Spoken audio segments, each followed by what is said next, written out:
कार्तिक मास कथा सप्तम अध्याय हो। यह कथा सुनकर समस्त ऋषि मुनियों ने कहा, हे सूत जी, आप कृपा करके कार्तिक मास और तुलसी जी के महात्म्य का वर्णन कीजिए। तब सूत जी बोले, हे ऋषियों, जो प्रश्न आपने मुझसे किया है, यही प्रश्न राजा पृथु ने नारद मुनि से किया था, और जो उत्तर नारद जी ने महाराज पृथु को दिया था, वही आज मैं आपको सुनाता हूं। सो तुम एकाग्रचित होकर सुनो।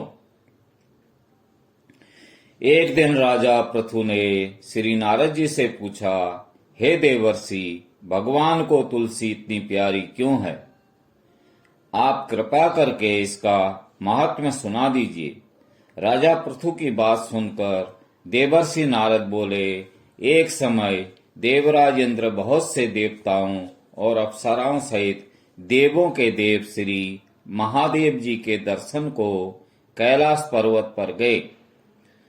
वे जब कैलाश पर्वत पर पहुंचे तो उन्होंने भारी आकार तथा भयंकर नेत्रों वाले एक पुरुष को देखा। तब इंद्र ने उनसे पूछा, तू कौन है और शिव जी कहाँ हैं? इंद्र के कई बार पूछने पर भी उसने कोई उत्तर नहीं दिया तो इंद्र को बड़ा क्रोध आया। क्रोध करके इंद्र ने अपना वज्र उसके कंठ पर मारा, जिससे उसका कंठ नीला हो गया, परंतु साथ ही इंद्र का वज्र भी भस्म हो गया। तत्पश्चात उसकी आंखों में प्रचंड ज्वाला प्रकटी। उस समय ऐसा प्रतीत हो रहा था मानो वह ज्वाला इंद्र सहित सारे संसार को जलाकर भस्मीभूत कर देगी।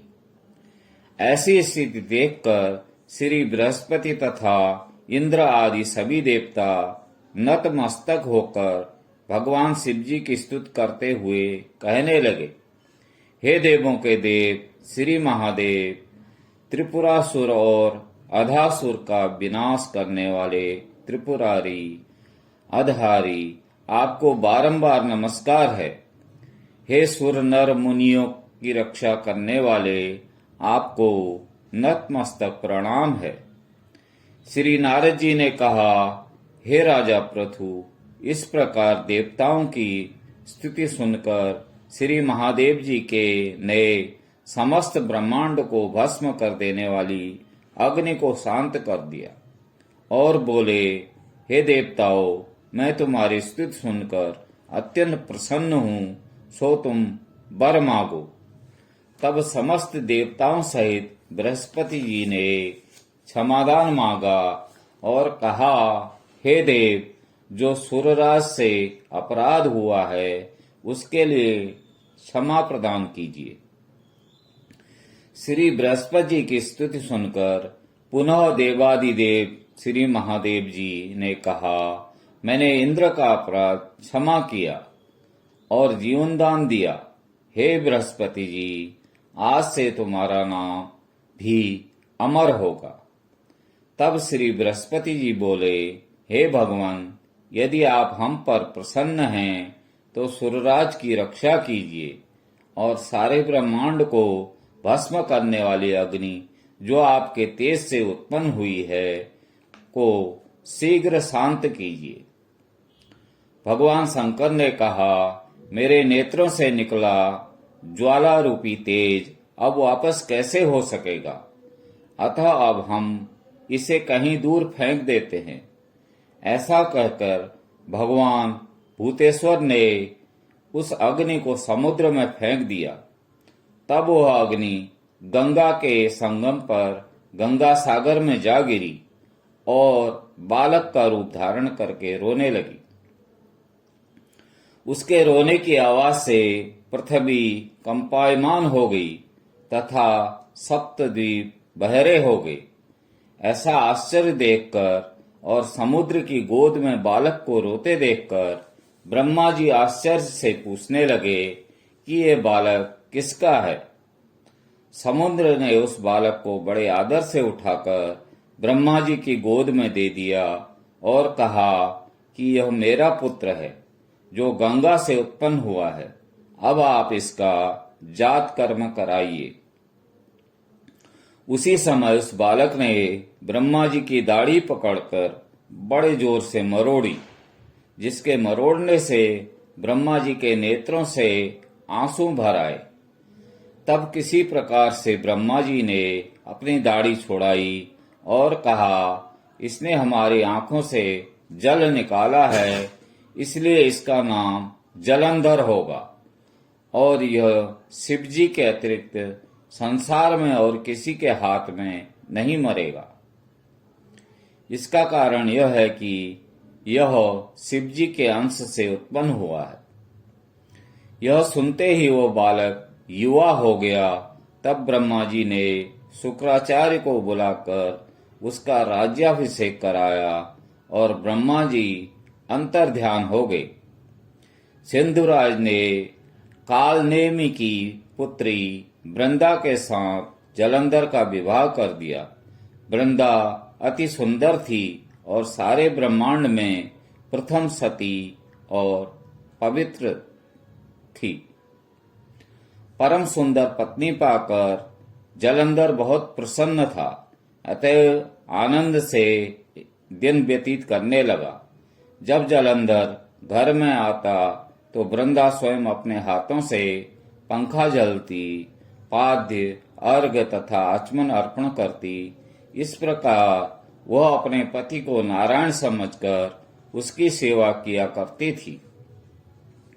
नारद जी बोले, हे राजन, अब मैं पतिव्रता स्त्रियों के कुछ लक्षण सुनाता हूँ। पतिव्रता स्त्री अपने पति के दुख में दुखी और पति के सुख में सुखी रहती है। पति के परदेश जाने पर विरह वेदना का अथाह दुख सहन करती है और पति के मर जाने पर पतिव्रता स्त्री पति के साथ सती हो जाती है। अपने पति के पाप पुण्य में आधे की भागीदार होती है, इसलिए स्त्री अर्धांगिनी कहलाती है। जो स्त्री अपने पति के साथ सती हो जाती है वो 3.5 करोड़ रोमों के अनुसार 3.5 करोड़ वर्ष तक अपने पति के साथ स्वर्ग में वास करती है। जो स्त्री शमशान भूमि तक जितने कदम उठाकर जाती है उसको एक एक कदम पर एक एक यज्ञ का पुण्य फल प्राप्त होता है। ऐसी स्त्री अपने माता, पिता, पति और तीनों कुलों को पवित्र कर देती है। जिस प्रकार सपेरा सर्प को बिल से बाहर निकाल देता है, ठीक उसी प्रकार पतिव्रता स्त्री नारी अपने पति को नरक से बाहर निकाल लेती है। इसलिए पतिव्रता स्त्री द्वारा पति के साथ सती हो जाने को परम धर्म माना गया है। जलंधर की कथा पर वापस आते हुए नारद जी ने आगे कहा, हे राजा पृथु, देवताओं के भय से भयभीत होकर जो सब दैत्य पाताल लोक में भाग गए थे, वे जलंधर का अभय पाकर पुनः पृथ्वी पर आकर निर्भय घूमने लगे।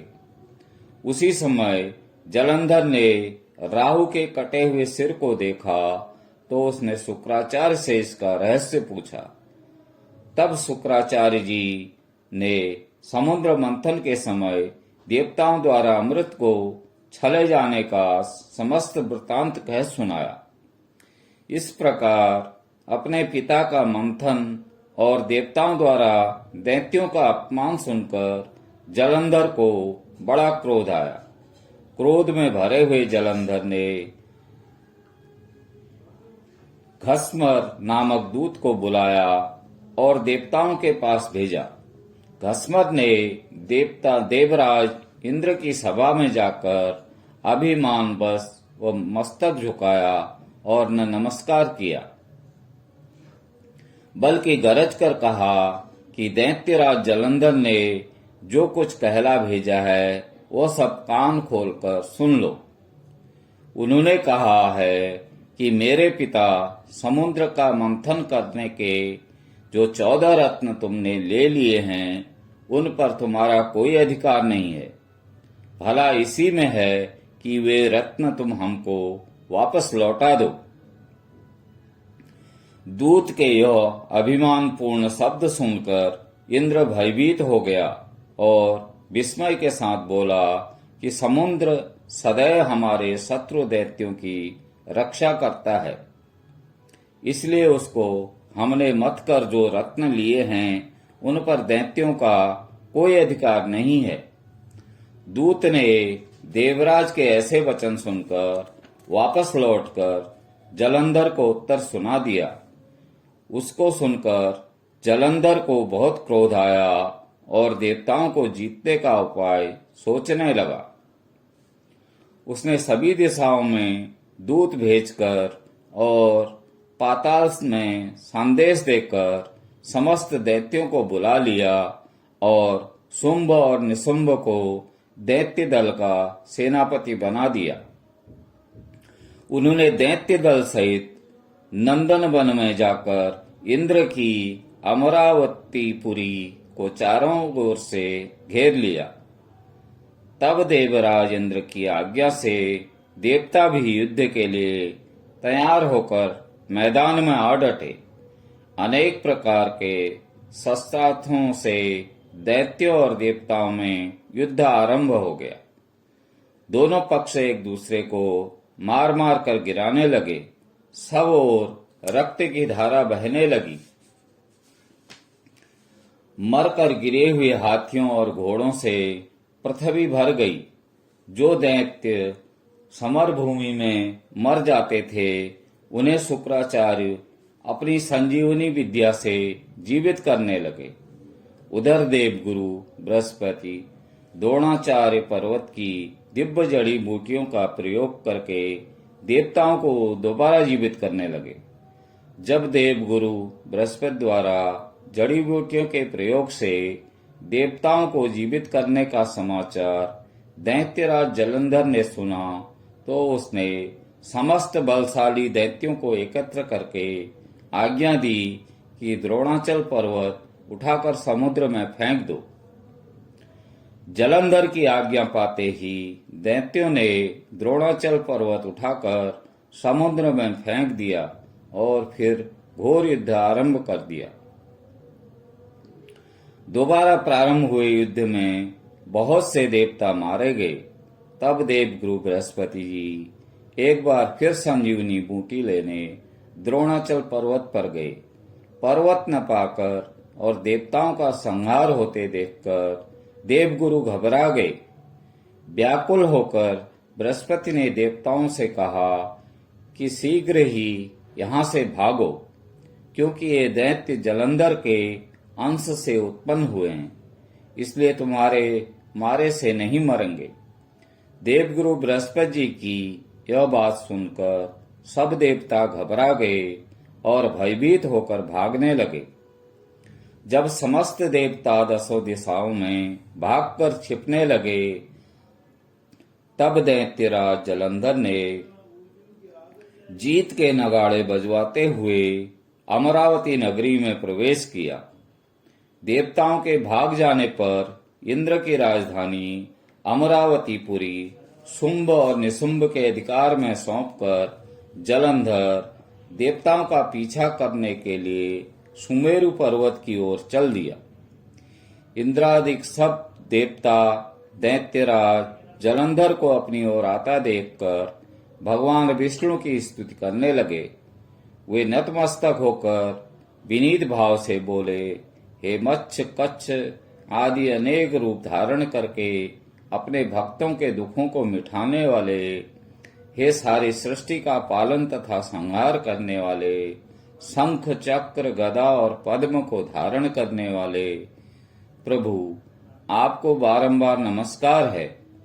हे लक्ष्मी नारायण, हे दैत्यों का नाश करने वाले, हे पीतांबरधारी, हे शरणागतों के रक्षक, आपको नतमस्तक नमस्कार है। जलंधर नामक दैत्य से पीड़ित हम देवताओं के समस्त संतापों को हरने वाले तथा चंद्र सूर्य दो नेत्रों वाले आपको नमस्कार है।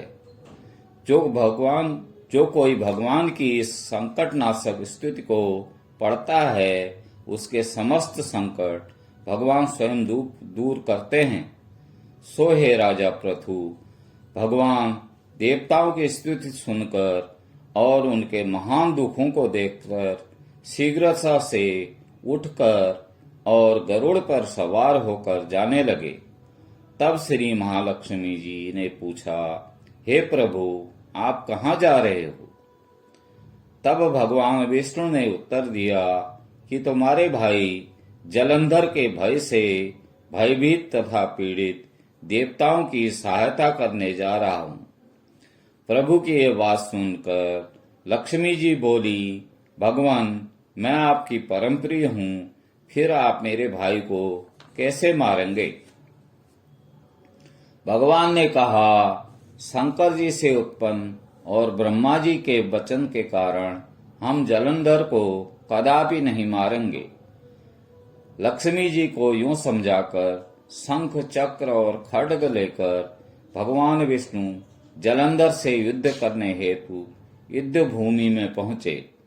उस समय बहुत से दैत्य गरुड़ के पंखों के बेग से ही मारे गए। पवन से पीड़ित दैत्यों को देखकर जलंधर को अत्यंत क्रोध आया और वह स्वयं भगवान विष्णु के सम्मुख युद्ध करने को आ गया। उस समय जलंधर और भगवान विष्णु में घोर युद्ध हुआ। उस समय बाणों के आकाश ढक गया। भगवान विष्णु ने जलंधर के रथ का ध्वज, छत्र और बाण काट डाले तथा रथ के सब घोड़ों को मार डाला। यह देखकर जलंधर ने गरुड़ के मस्तक पर गदा मारी, जिससे गरुड़ देव मूर्छित हो गए। तब भगवान विष्णु ने अपनी तलवार से जलंधर की गदा को काट दिया। इसके बाद जलंधर और भगवान में कई वर्षों तक मल्ल युद्ध होता रहा। जलंधर और भगवान विष्णु के इस घनघोर युद्ध को देखकर सारा ब्रह्मांड भयभीत होकर कंपायमान हो गया था।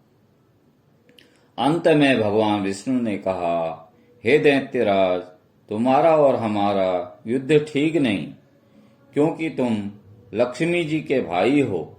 तब जलंधर ने कहा, यदि आप प्रसन्न हैं तो मैं आपसे यह वरदान मांगता हूँ कि आप लक्ष्मी और गरुड़ सहित मेरे घर में ही निवास करें।